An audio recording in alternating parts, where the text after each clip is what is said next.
26th, 2024 meeting of the Fitchburg Historical Commission. I now call this meeting to order. My name is Andy Lepasti. I'm acting as the chair of the meeting. Our actual chair, Keith Janot, is attending remotely tonight. Please be advised that FATV is conducting an audio and video recording of this meeting for public broadcast. I ask that anyone else in the audience who is recording this meeting to please identify themselves for the record now by standing and state your name and city of residence. At this time, we ask that all electronic devices be placed into silent mode. Okay, moving on with the agenda. First up is a public comment period. Do we have anyone to comment? Hi, Jacqueline Wetchy, a Fitchburg resident, and as I believe you may know, the Governor Healy signed into law in July a new commission on the state flag, which is agenda item number 4. And I did reach out to David Detmold, who's done a presentation with me to you on that. And he said that what he has heard is the governor is planning to make the appointments to the 10-member commission soon and wants to see the advisory committee bring legislation forward within the stated 12-month time period to have the legislature vote on a new flag and seal. And he also added an added push from the town of Fitchburg, should be city of Fitchburg, especially with the fact that Senator Cronin obviously had not been favorable and Representative Kushmerek was not willing to come right out and say he was supportive at the Fitchburg Block Party in July of the advisory committee, and the need to change the state flag and seal is certainly welcome at this time.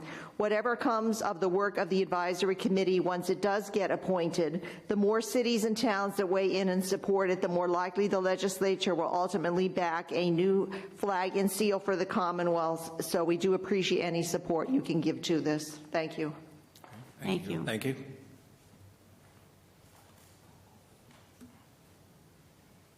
I know we could discuss that a little further when we get to number 4, but thank you for the comment.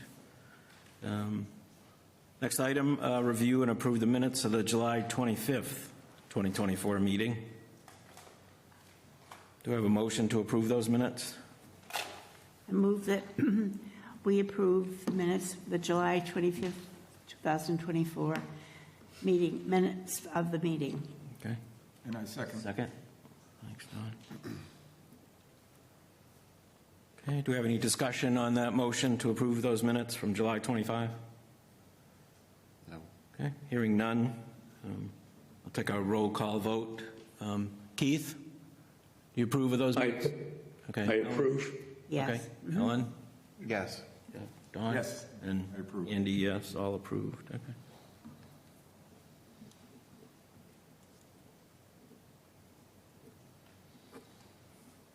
Okay, moving on to number 3. It's a review of the proposed street layouts at Moran Square. I believe we have 2 guest presenters and 2 or 3 guest presenters. If I may. Yeah, Liz. Thank you very much for adding us to the agenda tonight. My name is Liz Murphy. I'm the Community Development Director and for the City of Fitchburg. And with us tonight we have Tyler and Catherine from Fuss & O'Neill. They're our contractors who are doing the actual design work for us. This is Moran Square, and we're working with Mass Dot. They provided the funding to do this design work, and then ultimately we'll be applying to them for the construction work in the future. Mm-hmm. So with that, unless you have any questions, I'll pass it off to Tyler and Catherine to present on the design. Okay.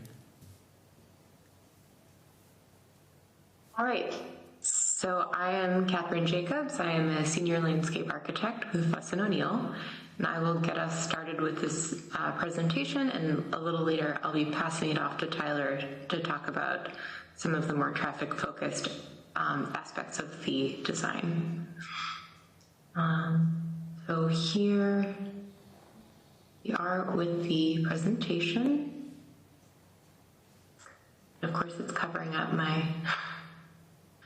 There you go. All right. So this is a brief overview of what I am going to say tonight. Start with a little recap of the background of the project, talk about the traffic considerations, then the historic considerations, and then if it's okay with the structure of your meeting, I'm open to answering any questions. Okay. So the project background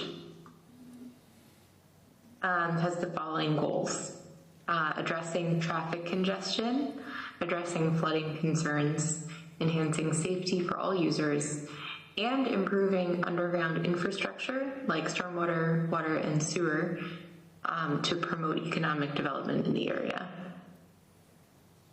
And this area highlighted in red is the work area that is included in this project.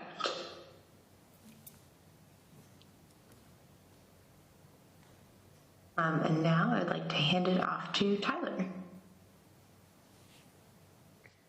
Hi there, good afternoon. Mr. Acting Chair, Tyler DeRuiter with Fuss & O'Neill, Transportation Traffic Engineer. So I'd like to talk about some of the traffic considerations that have gone into the design thus far. On the screen on the left is a map or an aerial view of the Moran Square intersection. Main Street is on the left, Summer Street's on the bottom, Lunenburg Street's on the right, and Myrtle Avenue is on the top.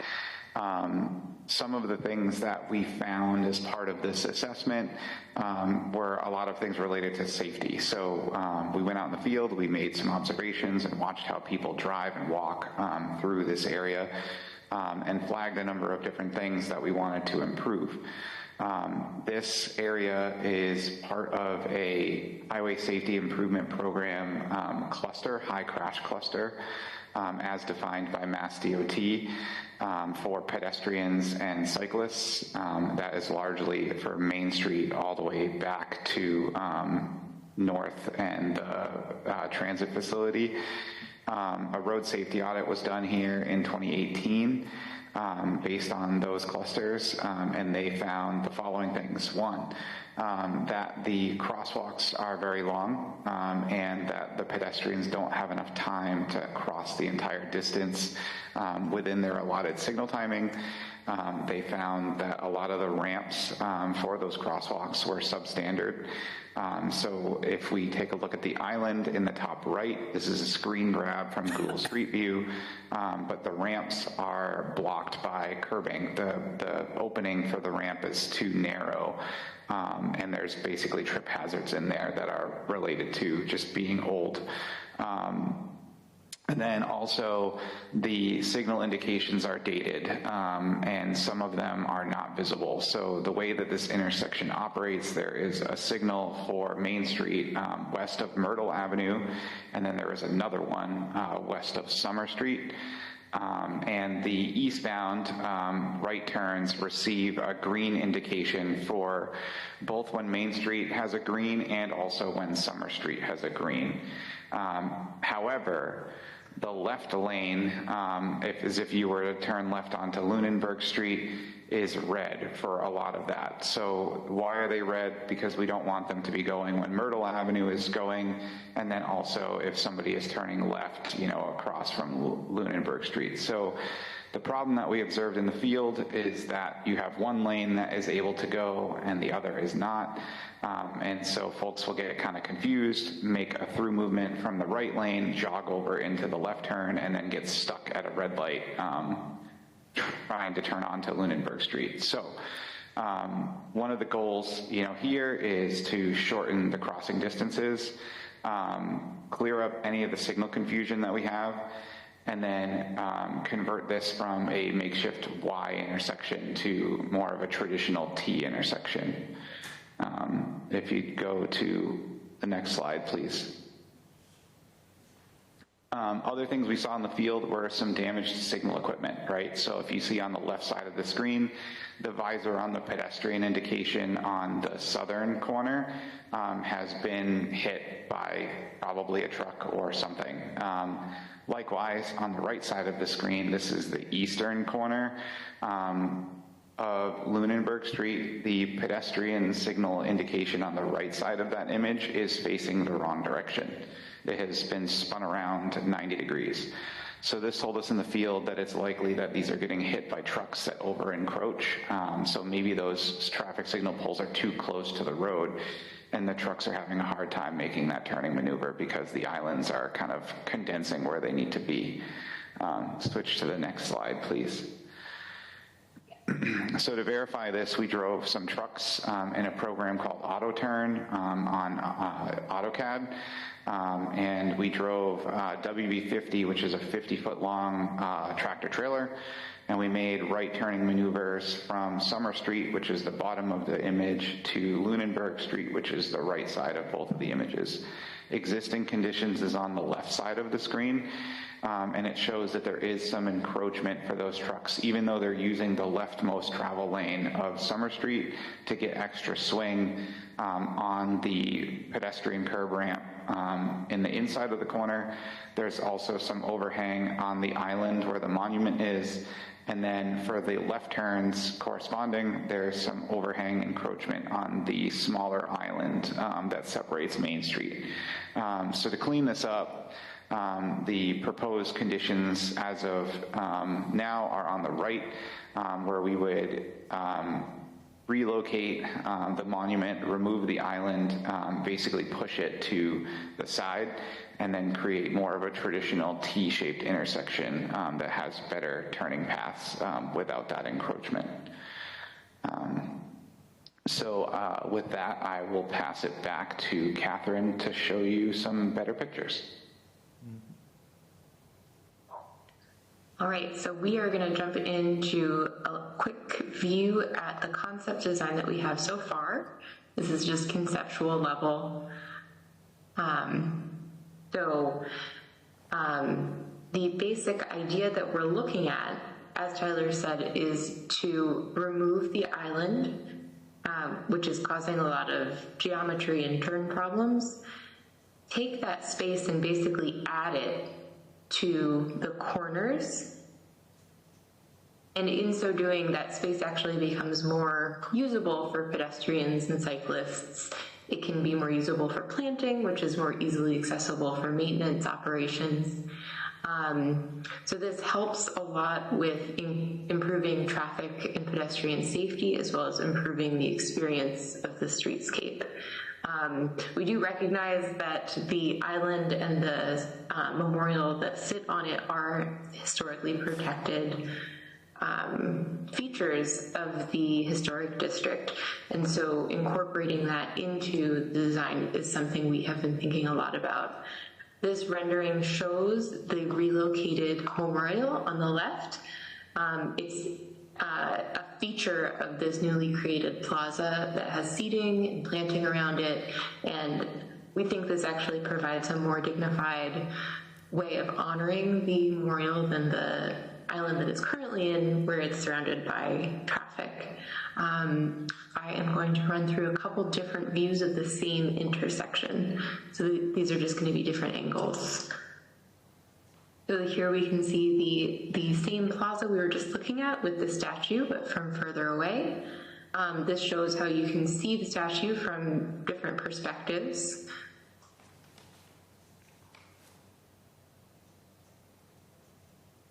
This is a kind of a bird's eye view showing how the street is laid out in relation to those pedestrian spaces. So, as I referenced, we realized that these are historically, these are contributing features for the historic district.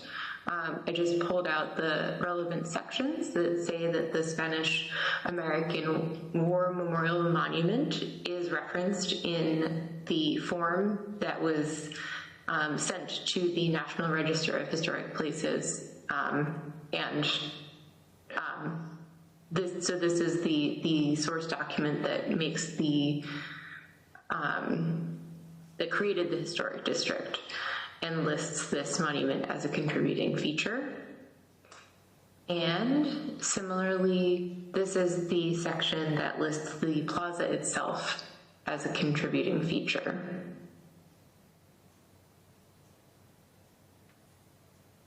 And again, this is an image of how those features we're proposing that those features be reformulated into a space that is safer and more pedestrian friendly, creating a gathering space that people can enjoy. Very nice. Now, does anyone have any questions for us?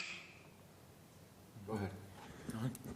Okay, Don Ostrowski, member of the commission. I applaud you for trying to improve that intersection, which is very challenging, to say the least. And I don't even drive a truck. So, but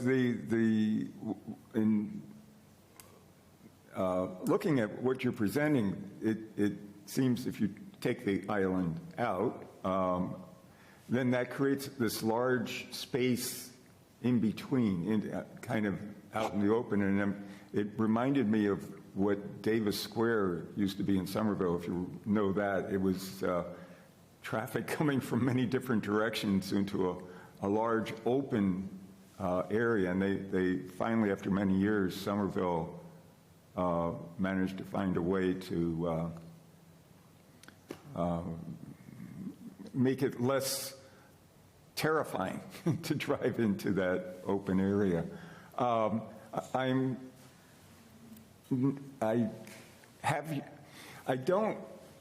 My question concerns the trucks coming down Summer Street, and Tyler said that they had to go out into the lane, into the middle lane, which is actually the lane that goes to Main Street, in order to make that turn, which, yes, I agree, that's problematic, because if you have someone coming up on the right side, they're going to be squished. So how is this going to address that particular issue of trucks swinging out to make that turn?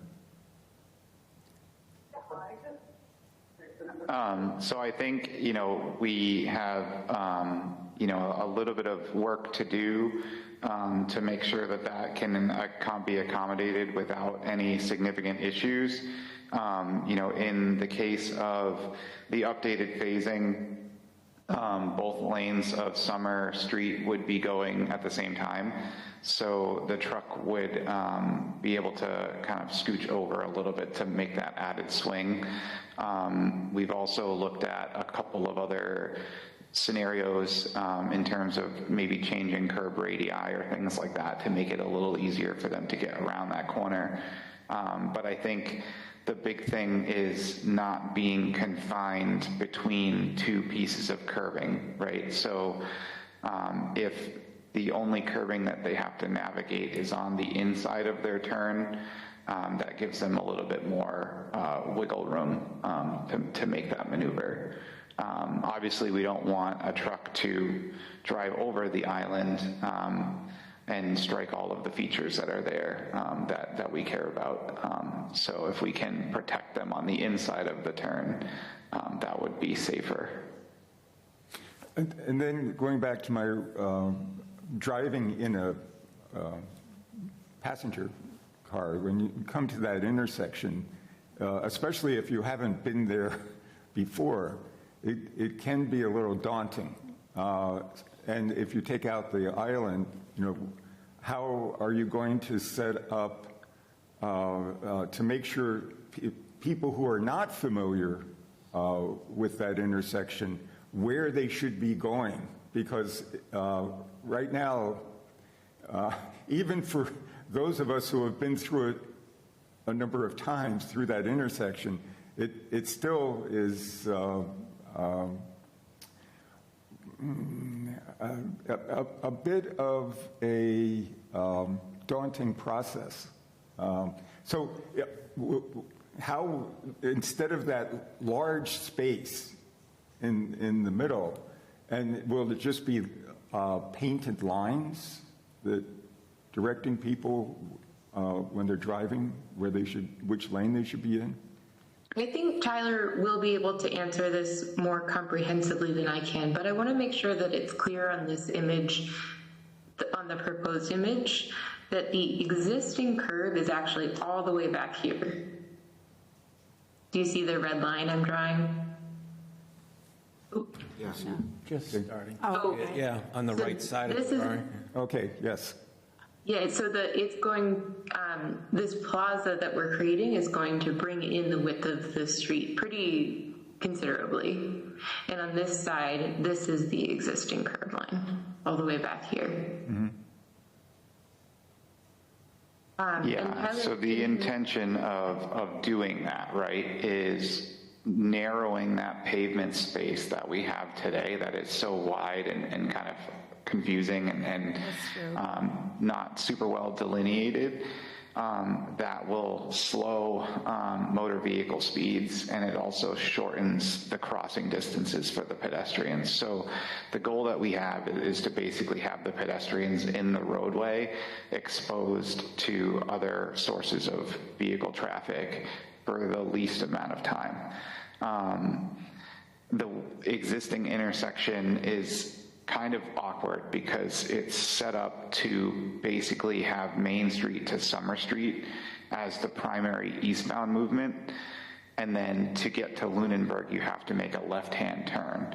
But the roadway itself is more aligned with Main Street to Lunenburg Street as the through roadway, right? So if you look at the traffic volumes that we explored, you know, the heavy movements are Main Street to Summer Street and then Lunenburg Street to Main Street, right?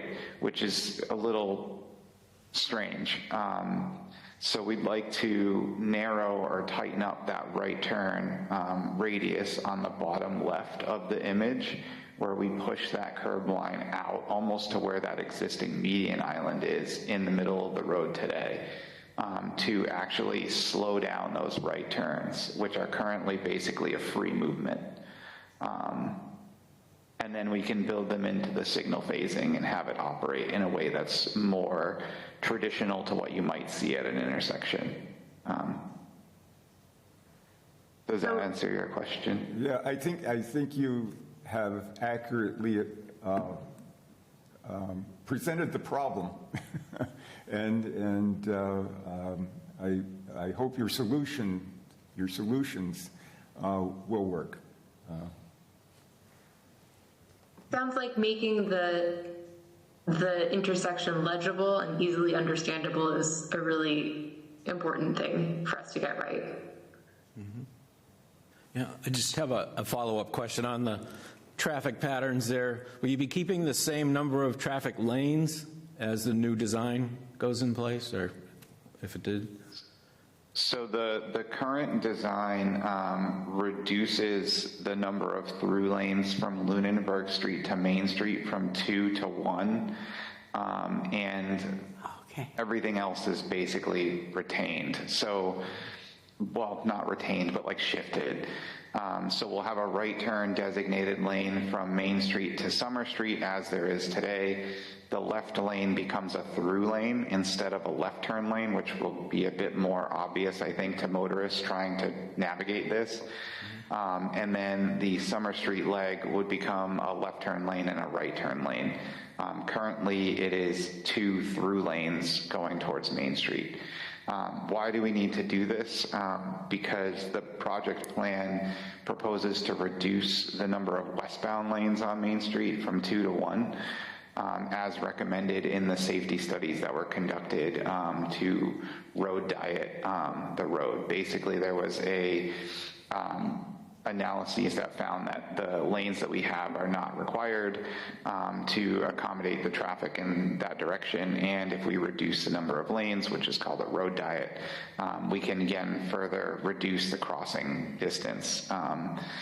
Crossing a 4-lane roadway is very tricky as a pedestrian because you end up with a trap condition where maybe somebody in one lane stops for you, and so you start to walk, but then somebody in the other lane does not stop for you, and you have a conflict. So if we can limit those number of lanes, it would be safer for the pedestrians in the area. Okay. Charles? Yeah, I had a quick question. Okay. Hi, Charles Stronimolo. on the renderings, you had some beautiful trees and plantings. Are they part of the design and paid for in this project, or is that something that you're just kind of hoping that the city would add later? Plantings are included in this project. Oh, that's good. That's good. Thank you. I just didn't want to If I might be able to add just one thing to that. Yeah, go ahead. I just want to mention that we're working really hard to find low maintenance green options. We have some flooding here. We want to add, we want to remove some of the impervious surface so that we have a little more drainage happening there. But we also want to be mindful that when you add plantings, you add a maintenance requirement to that. So we're looking for low maintenance greenery that is going to, be easy to maintain and still look attractive and not turn into a big box of weeds. Yeah, I just seen over the many years along Main Street and some of the side streets, just one by one as the trees get cut down, it gets just capped off with concrete. Yeah. And it's not really a pleasant area to spend in hot weather or sunny weather, and it's not pleasant to look at when you look at old pictures of Main Street when they had greenery. So I just was hoping that that wasn't just, we're hoping that the city will plant some trees, because I know that they probably won't if the way things are. So it'll be part of this project, definitely. All right, thanks. Thanks for clarifying. Liz, do you know if the water and sewer separation's already done in Moran Square area? So, no, next year that will be happening. Next summer, Main Street from Moran Square to the Upper Common will be getting there'll be a little bit of construction. Okay. When I say a little bit, I probably mean a lot. A lot, right? But all of this underground work has to happen before we can do the redesign. So the timing is right here. Okay. Well, and also, I'm sure that you're going to enlarge the utility lines so that hopefully there'll be more activity in the building. More capacity. Yeah, more yes. capacity. Well, we can't control what the electric company and the gas company does, but we can control our municipal utilities, absolutely. They wouldn't consider that? They've already been doing work there, so I don't know exactly what they've been doing there, but it wouldn't surprise me if they've done some of that work related to the new Moran Square apartments. Especially for the big addition, yeah. Yeah. But having all of those utilities redone before this construction will be huge, and actually that's going to happen for the whole street, which will be a big improvement. Mm-hmm. You mentioned flooding, and what is the cause of that flooding? It would appear that the cause of the flooding right now is related to increased heavy rainstorms where we get multiple inches of rain within an hour, and just the sheer amount of impervious surface. So it's not because of any particular construction that's happened recently.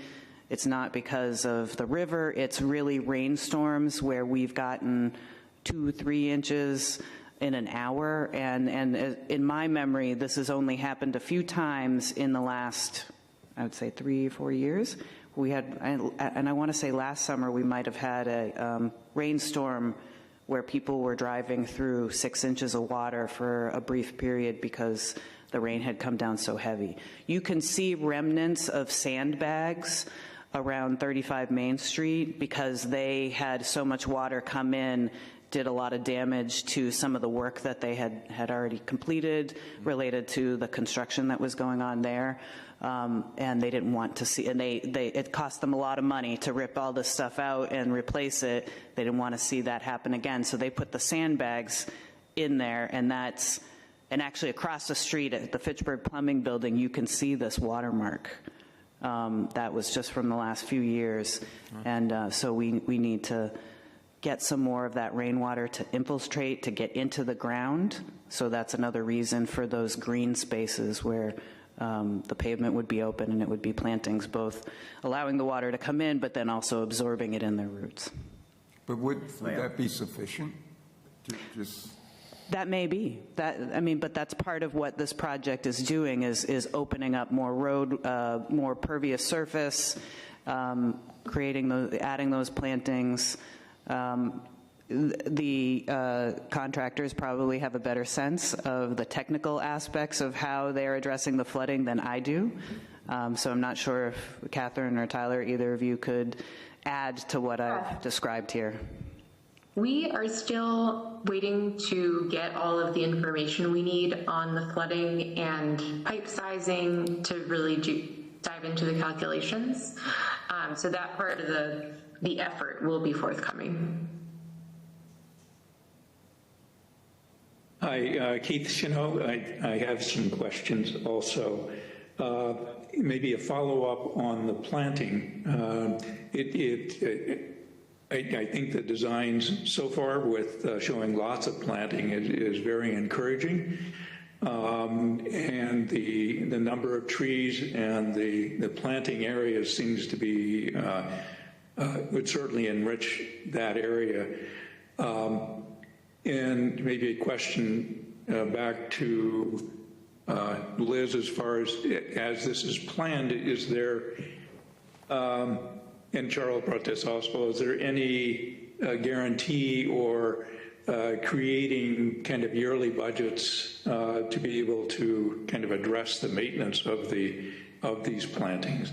I think they add a lot to the city and a lot to the value of the property owners there, and people that experience the city, and being able to provide the upkeep for them. Just from trimming and so forth to obviously changing out planting when it needs to be, and additional watering when it may need it in dry spells. So just kind of budgeting that in, so we're going to get lots of green from this current design, but making sure that we have the yearly budgeting to maintain it.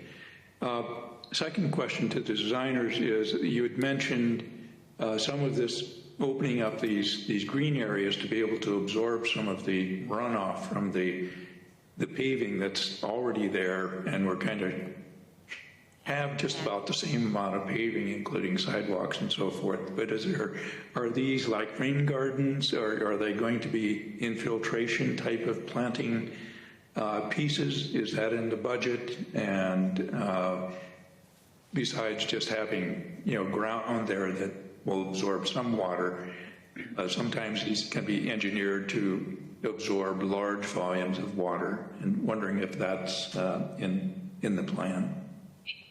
Our intention is to use some green infrastructure systems like rain gardens that would be more efficient at taking on stormwater than your average patch of grass. Okay, good. My other question is particularly about the monument, which is one of the main our concerns as the Historical Commission, and obviously highlighting the history of the area from existing buildings there, et cetera. But obviously in this scheme, the monument is going to be moved, and just being sure that in the specifications and the process of moving a monumental base and bronze sculpture, that in your requirements, your specification, and the qualification of contractors that will be doing this, that they are qualified and versed in protecting the delicacy of this piece of art in our city, and being reinstalled properly and being protected during the process in its handling and movement from one space to another, including base preparations and perhaps including some lighting for it that maybe be run off of the public lighting systems or from street lights nearby or whatever. So I think that's, as far as the monument, our concern would be that it's done in a proper manner. We could, it is done by a relatively famous female sculptor, for the hiker, as it's called, I believe, the Spanish-American War Monument. And it's a treasure of the city. And secondly, in some of your plan views of the design drawings that you had sent us ahead of time, it shows, particularly beside the Moran building on the left in this picture, and in front of the new apartment complex across the intersection on the south side, there were, it looks like masonry or constructed raised planters that could be used as seating also. Some of the plans showed these planters right up against the existing buildings like the Moran block and the new apartment building across the way. I realize there's not a lot of detail in these conceptual drawings, but making sure that these planters are not trapping debris or moisture against the existing fabric of these existing buildings. And just making sure that I think they're a great addition, and having seating and having planting beds in these beautiful widened sidewalked areas, that their design does not cause moisture damage to the existing buildings, and they are maintainable for not being trash collectors or leaf collectors kind of behind whatever it might be. So it's, it's big enough space to the building that it can be maintained and cleaned out and not be trapping water and moisture against, perhaps in this case, the historic building. Absolutely. The devil is in the details on those things, in terms of the angles and how water flows out of a planting space. But I hope that this view kind of elucidates what we're thinking. The planting space in the back is actually at grade, and there would be a seating wall. This pointer is going crazy. The seating wall would be in front of it, and so that elevated element that you can sit on wouldn't actually be up against the building. Up against the building would just be planting, and probably in the foot or two next to the building would just be stone or mulch, to make sure that there isn't moisture against the building. Okay, good. Yeah, I guess we'd like to be informed of what those details, and perhaps community development can kind of share those details as they're coming forward, and perhaps your specifications for moving the historic statue, et cetera. Mm-hmm. We could as far as picking paving materials, is there, I don't know if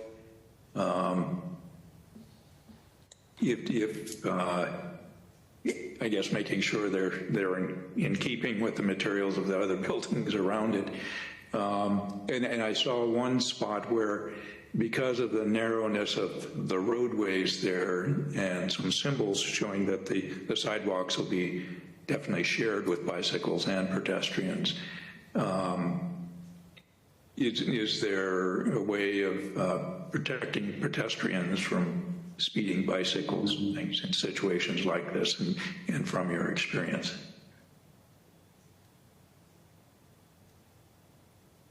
Tyler, do you know how to answer that question?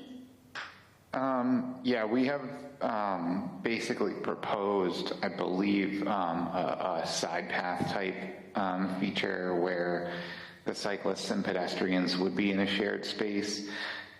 Typically the speeds in those conditions or those spaces are slower than your typical bike path, because it's a mixing zone, and you're closer to the roadway with commercial uses and different acts of turbulence for pedestrians and bicyclists there. So there are ways that we can look to separate that, although I think the width that we're working with may be too narrow to effectively do that, but we can look into it a little bit more. Yeah, or signage, kind of spelling out the responsibility of both parties, the pedestrians and the bicyclists, to be aware of the, they've just come off the street and they're on the sidewalk going through the intersection, to be careful of pedestrians, I guess, because they're going faster. So, again, that's not a historical commission piece. One thing in the plans I also noted was that across the street where the current Moran Square diner is and the building to its right, right now there's access from both Lunenburg Street and either Myrtle or Main Street at the other end is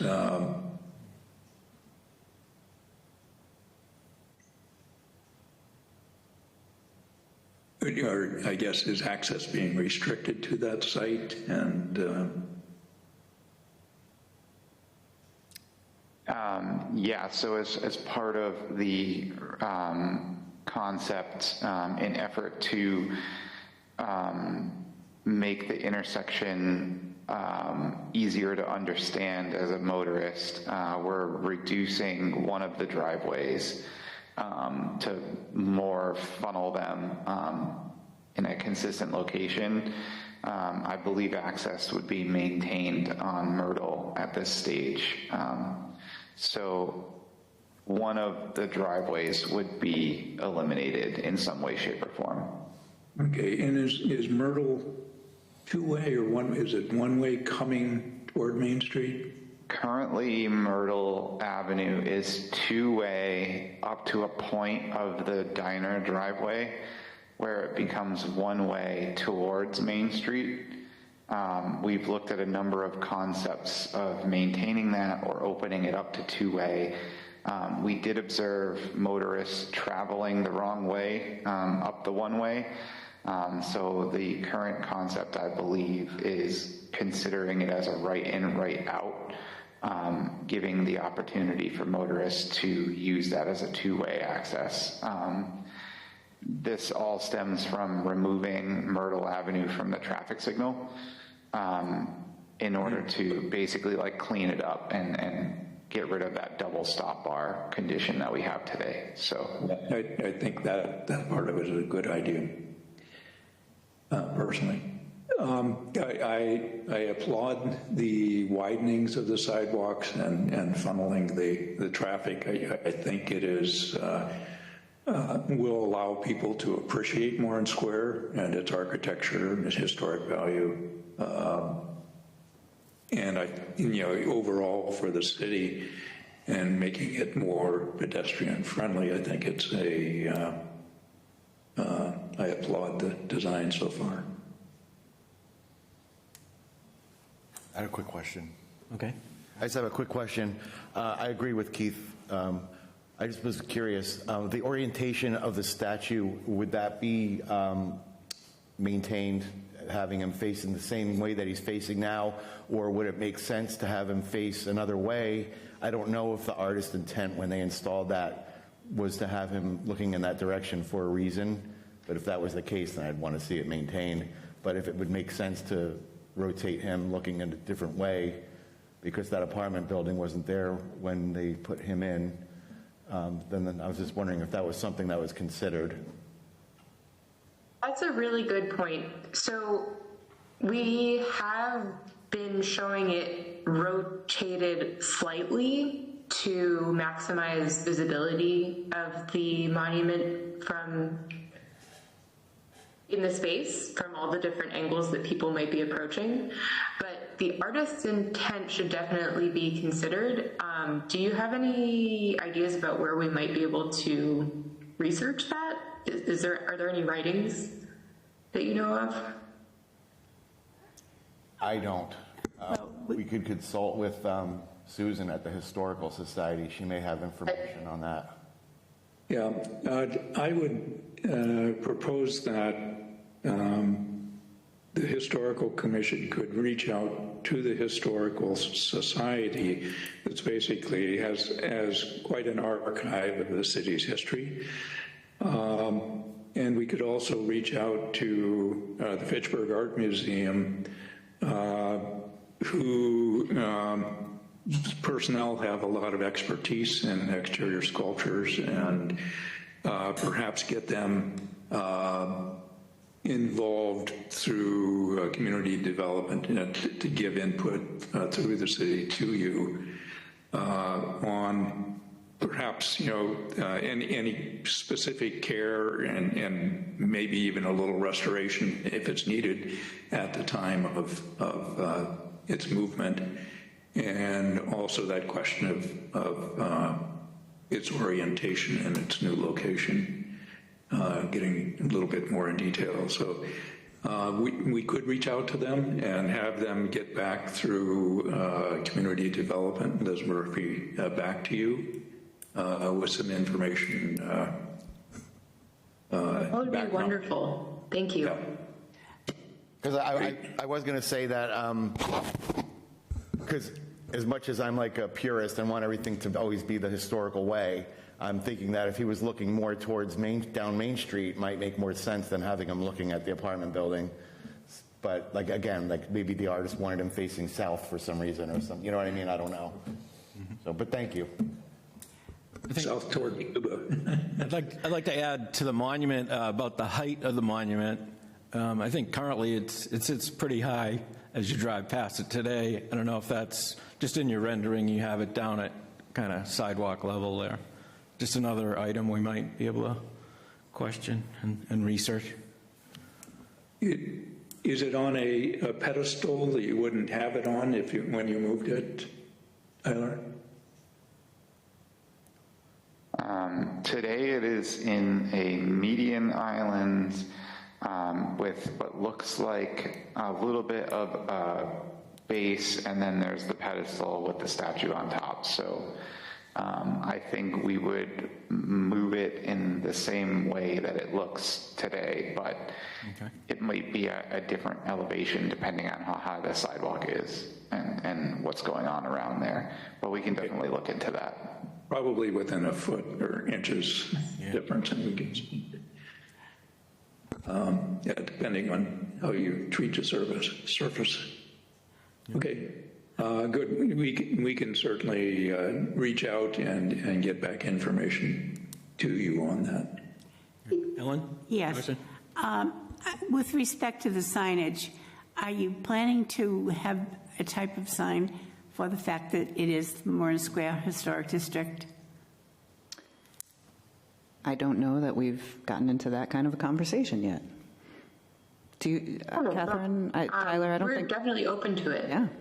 Yes, well, we're very fortunate. We almost have 6 historic districts on Main Street, and there is truly an economic value to that, with the idea that some of the owners will want to do something with their properties.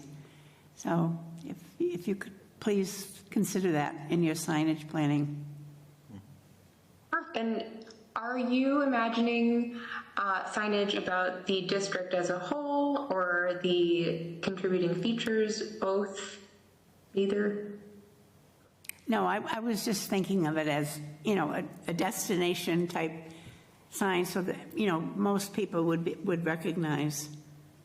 I'm sure the placing of it will be important, and I don't have a suggestion at the moment. Something like a Moran Square Historic District, like as the sign, saying something like that. Well, I think we, go ahead, Keith. Perhaps there could be a sign coming down Lunenburg Street at the point where the boundary is, so incoming traffic from the northeast, if you will, on Lunenburg Street there would be a sign on the right-hand side as you're coming down that traffic lane, which is just a little ways up the road from where this image is shown. Also coming down Summer Street toward Moran Square, there could be a sign, and also on Main Street coming from the west, there could be signage probably very close to where Hayden Passway is, I believe it is, but there is in the document I think you referenced, which is Macris-Fitchburg.y, which shows the National Register nomination. It has the boundaries of the district in there. And it could say National Register Historic District. A simple sign, but and maybe not just a traffic sign, but maybe with decent color and graphics to it that would be appropriate. Definitely. And here's where the Historical Commission might help out, because we have a brochure about the historic districts, and we were also working on signage for those districts to be put up with QR codes so that people walking along could check on their phones to get more information about any particular district they were in. Seems like a great opportunity to connect those two things. It really is. Yeah, and just to follow up, that kind of lets the traffic know as they're coming down the various streets, and they may or may not be looking at that type of sign. But maybe it's an opportunity that maybe close to that widened sidewalk where the monument is proposed to be moved to, there could even be some sort of kind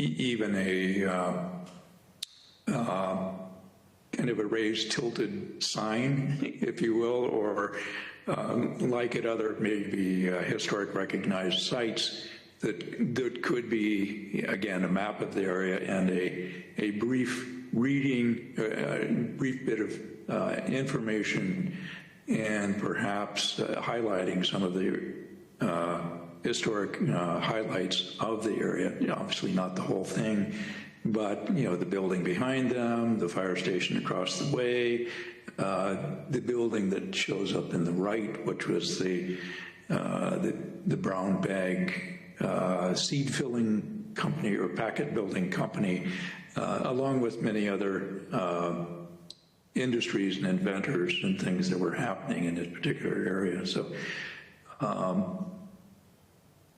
an informational plaque that you quite often see is on a sturdy pedestal with an angled information sheet on top of it that might fit in that widened area. People waiting for the crosswalk might glance over and see it and just learn a little bit more about this important area of the city. Yes, definitely. Yeah. By the way, I'm glad that Ellen mentioned the signage. Ellen, for your information, was the trigger person that helped create the Moran Square Historic District. So she put a lot of effort into this several years ago to get this rolling, and did a lot of the legwork and historical research to make this happen. So it's an important piece to us, and definitely to Ellen. It's thrilling. Thank you, Ellen. You're welcome. Any further questions, anyone? No. Just final comment, I have to put in a plug for the trees. A few weeks ago when it was very hot out, I did a totally unscientific experiment using imprecise measuring device. In my car, as many cars have today, is what the outside temperature is. And on Lunenburg Street, where it's devoid of trees, it was 5 degrees hotter than up on Prospect Hill, where there are lots of trees. So we're on the same more trees, page. the better.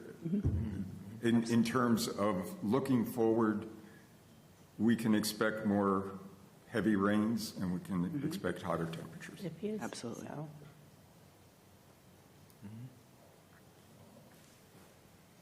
Well, thank you for letting us present tonight. Okay, thanks. Thanks to the presenters, Catherine and Tyler. One other thought, sorry to interrupt here.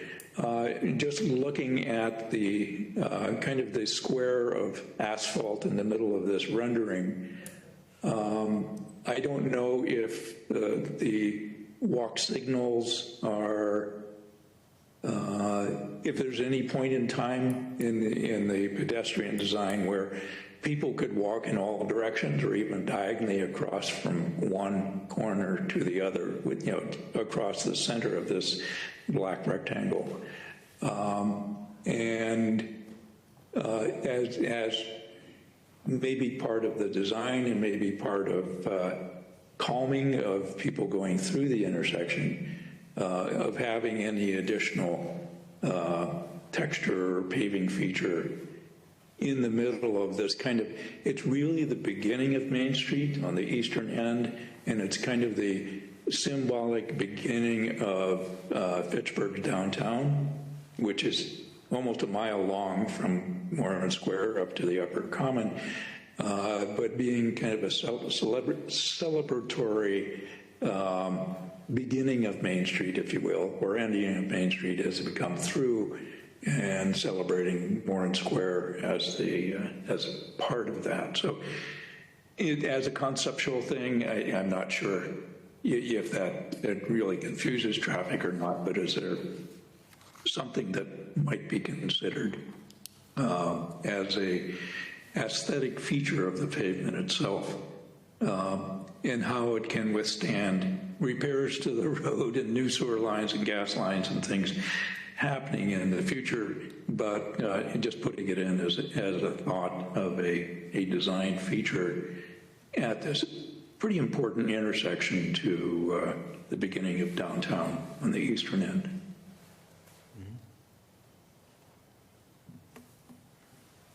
Yeah, thanks for the comment, Willie. We'll definitely take a look and see what we can come up with. Yeah, I don't know if that's in your budgets or not, but it's educationally making this important visually, which you're doing a great job with, and calming the traffic, I believe, and making it easier for pedestrians to get from one spot to another crossing the street, and widening of the sidewalks, particularly in front of the two major buildings here. I think that's excellent. Yes, it is. Agreed. Thank you. Yep, thank you. Well, thank you very much for your time. Appreciate it. Okay. Moving on our agenda to number 4, recap on process of redesigning the Massachusetts seal and flag.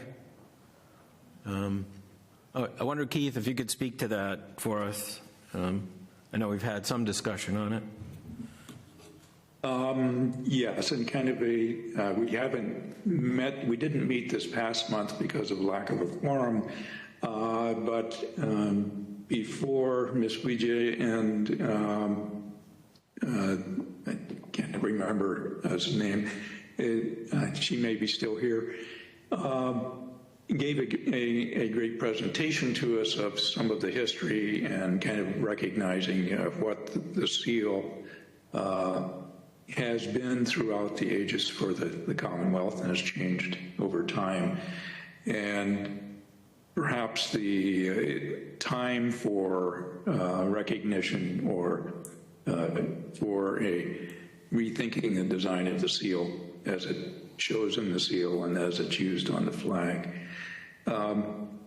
We did realize after was on our agenda before that the governor had signed to kickstart or restart the commission and create new appointees for that.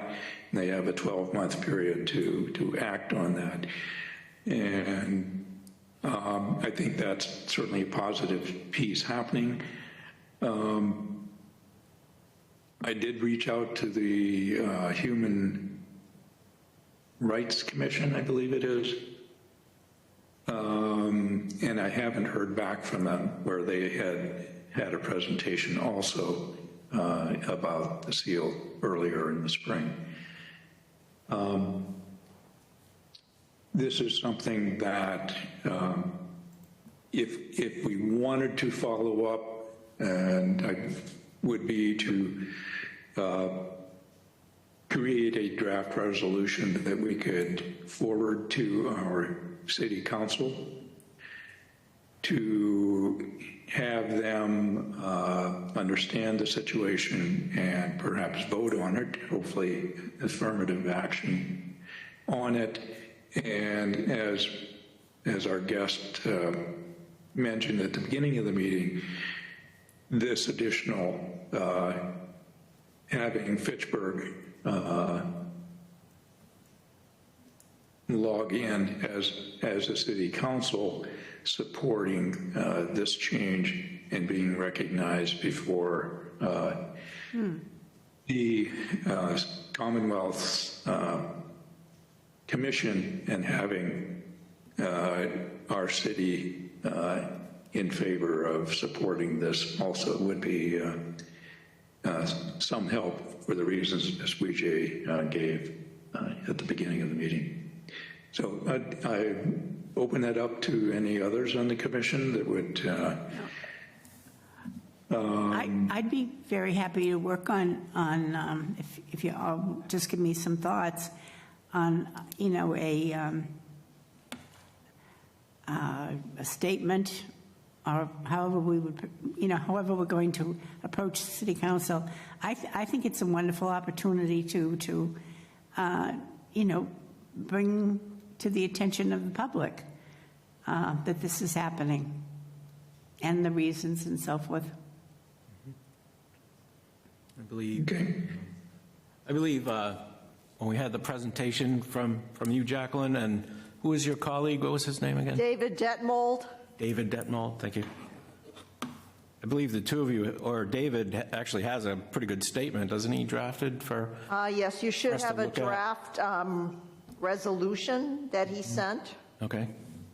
that has been used in other communities. I know we could use that as a starting resolution. And if you guys do it, I think it would be great, because I did go to the last Human Rights Commission, but they didn't have a quorum. Only one member showed up. So rather than waiting for them, if you can take it and run with it, that would be great. Okay. I could. This is something that I believe I have a copy of a digital copy of the Resolution. draft that David did sent, and I think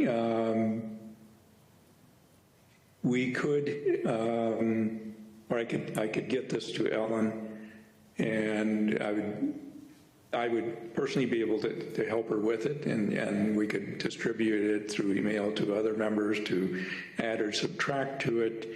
And when there is a draft that would represent the Historical Commission's take on it, we could have an official vote by the Commission if we, by our voting of a quorum, whether we do in fact, we would have an actual document that we could then send to the Commission as a proposal for the Commission to vote on. That would be wonderful. Yeah, that sounds like a good idea, Keith. Yeah. Do we want to have Any other thoughts? Or I'm presuming that other members of the Commission would support in general what this is, and that our efforts would be, when we come to a vote, that we could perhaps send this forward. So. Okay. Yeah, so do you think this is a resolution we could maybe look at next month? Kind of put it on the agenda for next month or something? Sure. I can distribute that again to everyone, and perhaps meet with Ellen and see if we can Have it ready for the next meeting. Have it ready for next meeting, yeah. Sure. I tried to get it out ahead of time in email so everybody has a chance to to read it and make any final corrections on it. So. Okay. And I'd like to mention, once again, that anybody watching this and wants to find out more information can go to YouTube, where David Detmold there's a presentation that he gave in Southbridge, on Southbridge Community Television, and it's up on YouTube. Just go to YouTube, changing the state flag, and that will come up. Okay. So It's also on our recording of our meeting back in March. Jacqueline, do you remember what month that was? I don't think it was as far back as March, though. It could have been April or May. I think that was the presentation that was given to the Historical Commission at that time is on the FATV recording for either April or May, I believe. So.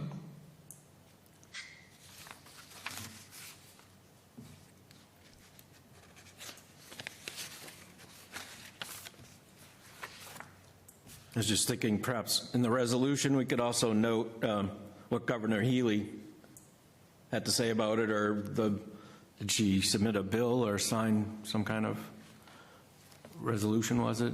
She signed it, and it came as a budget amendment. A budget amendment, okay, thank you.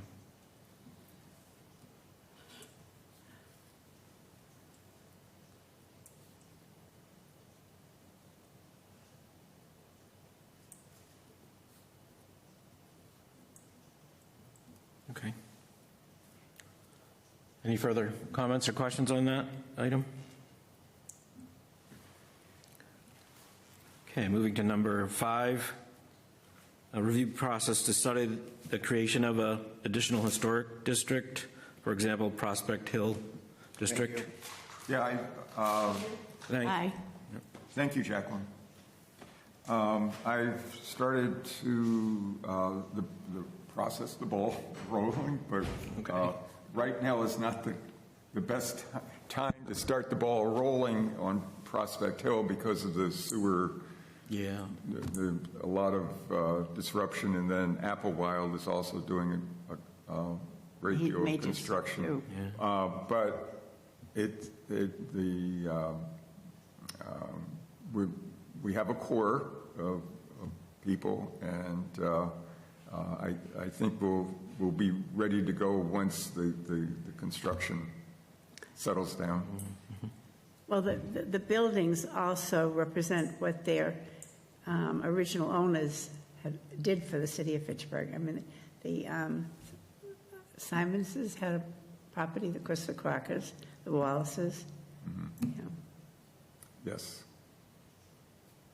There are many layers of history Yes, yeah. on the hill. In talking with Keith, we talked about possibly the area of Water Street that encompasses Railroad.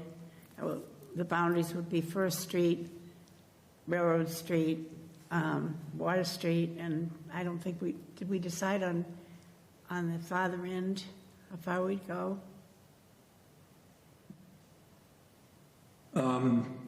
Yeah, Ellen and I had a phone conversation of some things, of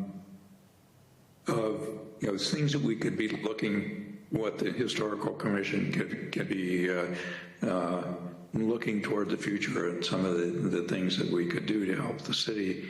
And we talked about Prospect Hill and others, and whether having tools such as local historic districts, where a local historic commission has some review authority over how people or how property owners might be aware of changes in things within, or changes to buildings or properties within a local historic district and how those are formed.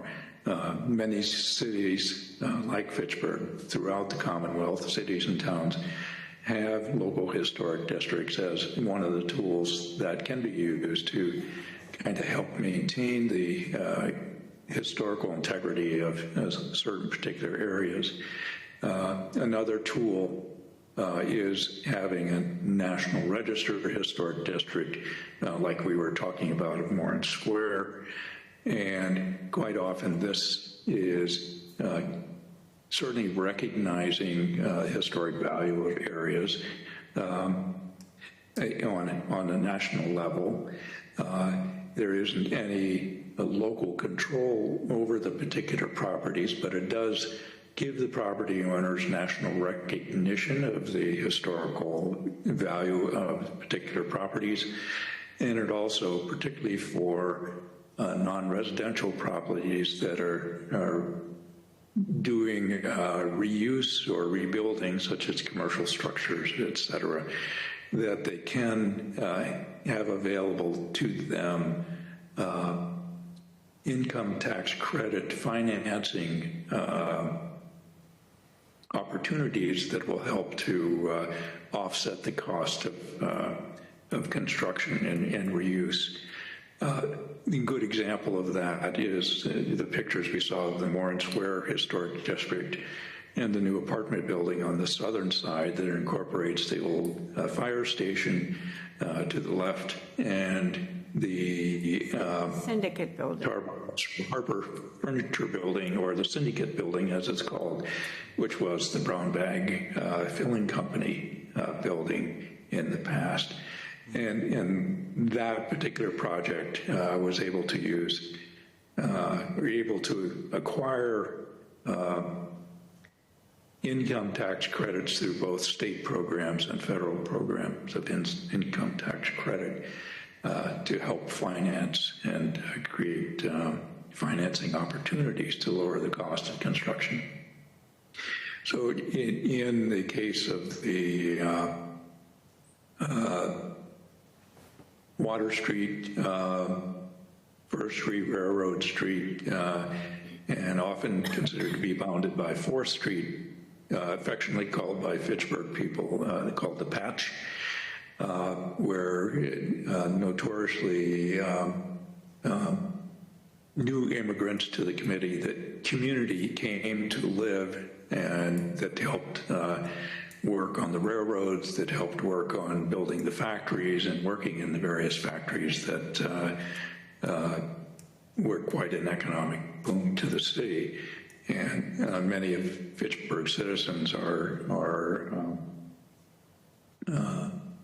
have their historical tree kind of going back to the people that have gone through some of the local immigrant communities, such as what the Patch is. A couple of the buildings in the Patch, such as the now vacant St. Bernard Church and the priest residence building to the south of it, and other structures near there, and several of the very small, the residential properties that are still within that several block area, representing what that community was and still represents to the city of Fitchburg. So this could be a representation of possible National Register Historic District to help reuse of particularly these large vacant religious buildings, and maybe some other of the storefronts that kind of fall into that in some of the buildings on Main Street that could perhaps use some outside historical financing with proper restoration of those buildings, or local historic district for that area also. So that's kind of what our discussion was, and just the different types of historic districts that might be that our commission might help to investigate whether they could be useful for particular areas of both residential and commercial areas, and to help to preserve the kind of visual character of these particular areas. One other location was the lower Main Street area that has several commercial buildings on it. And when I'm referring to local Main Street area would be everything to the east of Monument Square or Monument Park area, say beyond Christ Church and adjacent buildings, but all the way down to Water Street, which include the Santander building, or the Park building as it's historically.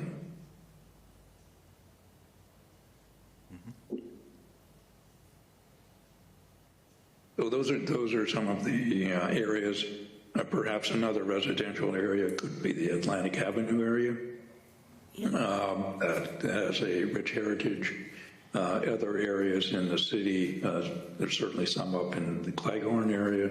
There's also ones in the Highland Street area, the Myrtle Street area. Some rich architectural history, all close to downtown and important to our history.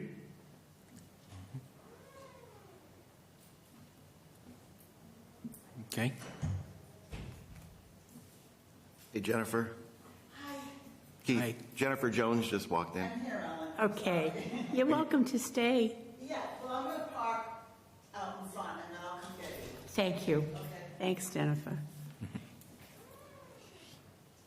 One of our moves to, this is Keith again, one of our moves to the legislative building and to going to a later starting time at 5 o'clock was to make our meetings more physically available for people that are working during the day. And we hope this helps, and also to make it more attractive to fill vacancies that as we have now and when we may have in the future around the commission. So one of the things that goes along with this is we're hoping to be able to restrict our meeting times to help facilitate the FATV time allotment that we can get, and try to keep our meetings more toward an hour in length, maybe an hour and a half. And I see we're getting to the hour and a half spot right now. Mm-hmm. Not to over, this is the actual amount of time we have reserved in the legislative building is an hour and a half. So I'm we can certainly move ahead more, acting chair, Andy, with some of these things, or we might skip through to some and make some working pieces for commission members to be able to present perhaps more concisely in the future. I know I talk a little bit too long. But as we move in this new time frame, we're hoping to try to condense our time to an hour or an hour and a half, when possible. Okay. That's a large order. Keith, Ellen has her ride waiting for her, and I actually have to get going soon. So I don't know if you want to zip through what's left or if I should just excuse myself.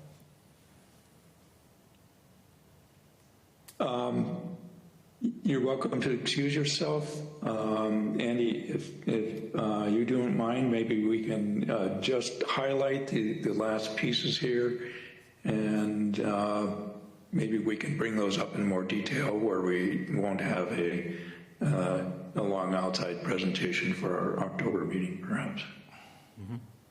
Yeah, can we forward these items to the next meeting? I think they can They don't require discussion right now. I don't think so. Right. These are ongoing items that we want to keep on the agenda. But there's not anything, I think, that needs to be discussed at this time, unless I'm mistaken. Nope. Kind of like numbers 7 through 13, roughly? Or Yes. that kind of thing? Okay. I agree. I think these can wait, and we'll be working on the historic seal for some discussion on that, to focus on at the next meeting and try to see if we can get some action on that, or make a motion to either approve or continue on to address or not approve a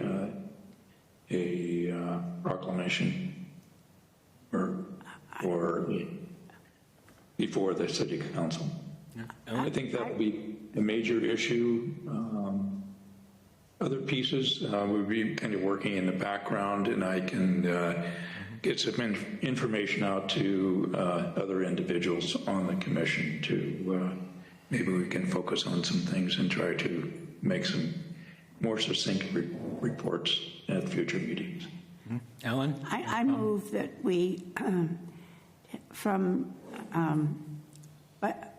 agenda items 7 through 13, that we table those agenda items until our next meeting. Second the motion. Okay. Thank you. Okay, we have a motion to table items 7 through 13. Any further discussion or questions? Anyone? Okay, all those in favor? Aye. Aye. Aye. Aye. Aye. Okay, Do you unanimous. need a roll call vote on that or not? I didn't. Okay, Ellen is aye. Oh, yes, I put Yes, my hand okay. up. I'm sorry. Andy, aye. Charles? Aye. Don? Aye. And Keith? Aye. Okay. Unanimous.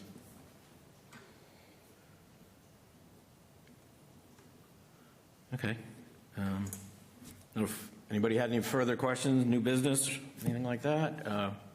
Otherwise, we can look for a motion.